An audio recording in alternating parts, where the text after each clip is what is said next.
तर मम्मीने आणले होते आज फिश. तर चला बघूया मम्मी फिश कशी बनवते ते. तर सगळ्यात पहिले तिने सगळे फिश असे प्लेटमध्ये काढून घेतले आणि एक एक करून त्यांना असे स्वच्छ धुवून घेतले. सुरीचा वापर करून एकदम असे स्वच्छ धुवून घेतले. त्यानंतर मग मी आली त्याला आपण खायला दिलं. त्यानंतर प्लेटमध्ये आपण धुतलेले मासे घेतले. त्यामध्ये अद्रक लसूणची पेस्ट, धनिया पावडर, लाल मिरची पावडर, मीठ, हळद, गरम मसाला टाकून लिंबूचा ज्यूस टाकून छान असं मॅरिनेट करायला ठेवून द्यायचं आहे अर्धा तास. त्यानंतर त्याला छान असं मिक्स करून घ्यायचं आहे.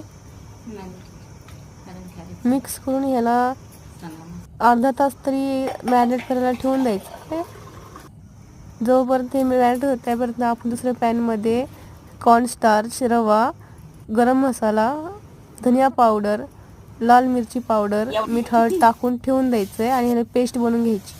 त्यानंतर मॅरिनेट झालेलं फिश हे पॅनमध्ये फ्राय करायला टाकायचं आणि छान असं फ्राय करून घ्यायचं. आणि हा फ्राय झाल्यानंतर ह्याला छान असं डिशमध्ये सर्व करून घ्यायचं आहे. त्यामध्ये लिंबूचा ज्यूस, कोथिंबीर घालून छान असं टेस्ट करून घ्यायचं आहे.